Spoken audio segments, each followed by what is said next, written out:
The end of the Egghead arc may have created an opportunity for the Straw Hat crew to finally have a new Devil Fruit user. This video is going to go over the idea of Franky becoming Dr. Vegapunk's successor, and potentially inheriting his brain fruit. Vegapunk is now dead, after getting eviscerated by Kizaru on Egghead. While Lilith claims that Vegapunk is still alive through some yet unconfirmed way, his actual body is still nothing but a corpse. As the user of the brain fruit, this could well mean that Vegapunk's Devil Fruit power has moved on, and has reincarnated in the world. In fact, the fruit could very well be on the giant ship at this very moment. While some believe that when a Devil Fruit user dies, their fruit is reincarnated in a random place in the world, this is not exactly accurate.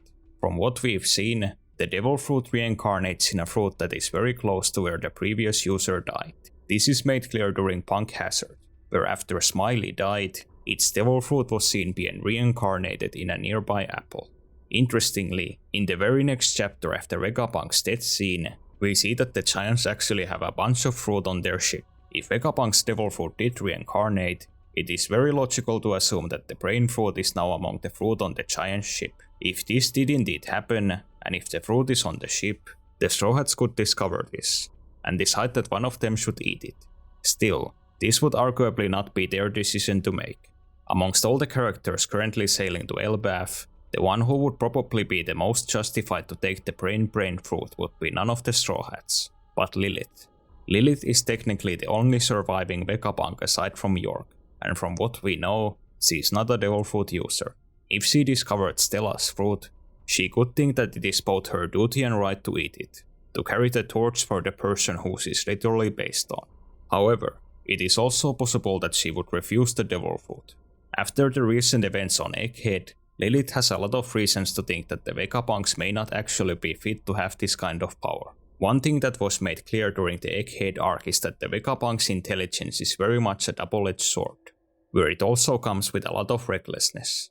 As Bonnie puts it, the Vegapunk's quest for scientific knowledge is also their biggest problem, where they do not think of the consequences their inventions will bring to the world.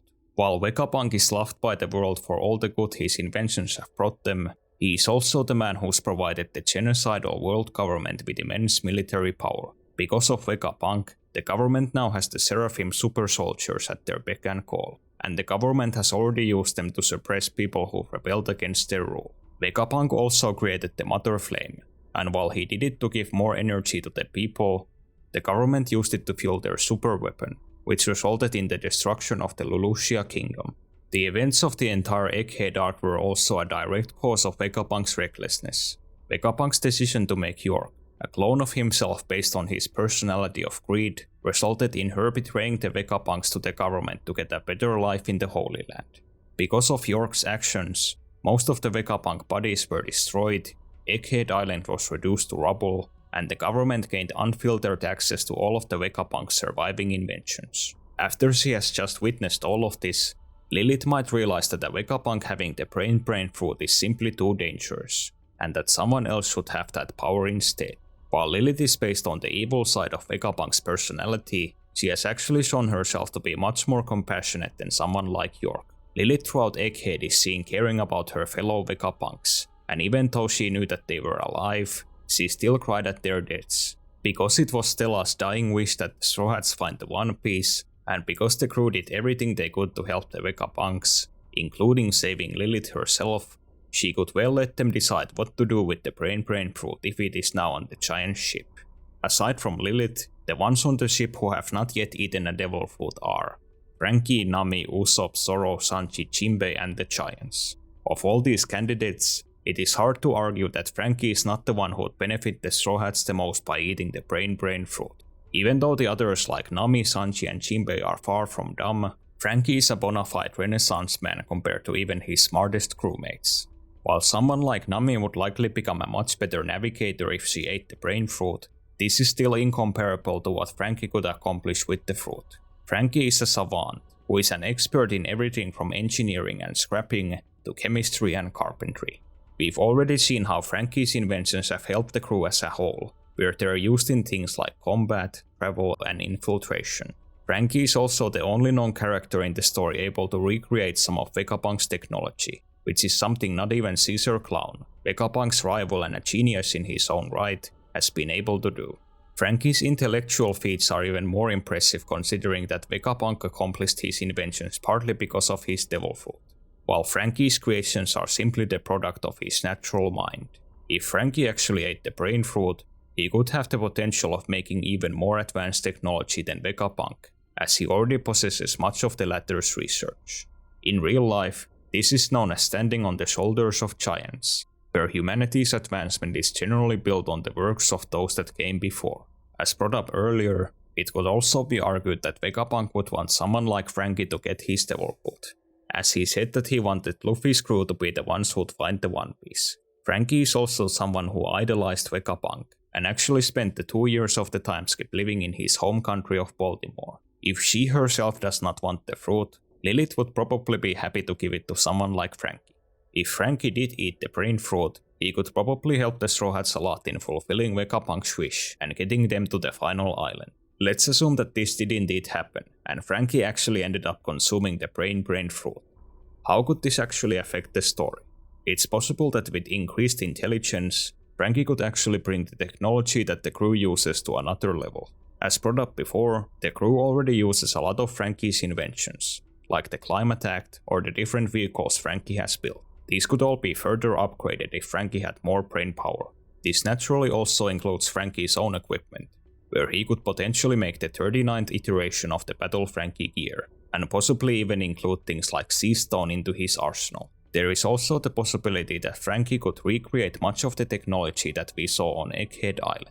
Many of Vegapunk's inventions that we saw on the island could actually prove extremely useful for the crew. For example, with just how much stamina Luffy ends up consuming in Gear 5th, something like Vegapunk's food machine could be very useful in future battles. If the Straw Hats ever run into Kizaru again, Franky could also recreate something like the light pressure gloves, which would allow even the non-hockey users of the crew to fight the Admiral. Then there's also something like the bubble balls, which were powerful enough to depower and trap the Seraphim. Franky's ingenuity with the brain fruit could also go even beyond this, and as we previously discussed, surpass even some of Vegapunk's inventions, and potentially even approach the technology used by the Ancient Kingdom. One example of this could be artificial devil fruits. Dr. Vegapunk himself said that he hasn't figured out how to recreate Logia devil fruits. While just an idea, the Straw Hat Pirates' first Logia user could actually come through Franky recreating an already existing Logia fruit and giving it to one of his crewmates. The possibilities could range anywhere from someone like Sanji getting the light fruit or Usopp getting the forest fruit. With all of this speculation though, there is however one big caveat to the topic of this video, which is that Franky might just not want to eat the devil fruit. During Dressrosa, when Luffy offered to give Franky the Mera Mera no Mi, he actually refused, saying that he wouldn't want to become an anchor. This makes a lot of sense, as Franky has seemingly always valued his ability to swim. Franky grew up in the literal city of water, and he was actually raised by fishmen. He's apparently always been very good in the water, as even when he was young, Franky was the one who taught Yokozuna how to swim. Franky personally was also strong enough to still manage to swim to safety after being hit by the sea train. We also saw during Enies lobby that Franky was so adept in the water that he actually managed to swim up a waterfall. Still, as much as Franky might like swimming, if there's one devil fruit in the series he would sacrifice it for, it would probably be the brain fruit. This is because even beyond the previously addressed potential of him having the fruit, the brain fruit could help Franky achieve his dream in making the Sunny sail to the end of the sea.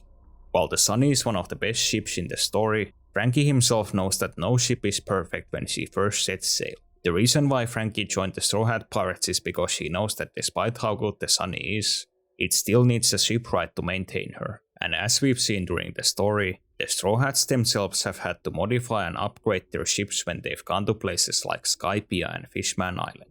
It could be that to reach the last islands in the story, Franky's work is still not done, and the Sunny still has room to grow. The ship Franky likely based the Sunny on was the Oro Jackson, which was Goldie Roger's ship, built by Tom, Franky's mentor. The Oro Jackson was apparently a ship so strong that Roger managed to challenge Shiki's armada with it, and the Oro Jackson even survived the subsequent storm that ended up sinking half of Shiki's ships. While it's possible that the Sunny is already on this level, there's reason to think otherwise. When he built the Sunny, It had been years since Franky had done any shipbuilding. While he was helped by Galila's best shipwrights, it's still possible that Franky wasn't in top form, and that the Sunny has yet to reach the level Tom achieved with the Oro Jackson. This could be what would motivate someone like Franky the most to actually eat the brain fruit, where it could actually give his mind the tools to make the Sunny reach its full potential and sail to the end of the sea. Still, Franky eating Vegapunk's fruit is just one idea. There are still valid arguments why other members of the crew eating the fruit could make the story more interesting. It could also be that the Straw Hats won't even discover this fruit, and that it will be eaten by a completely different character.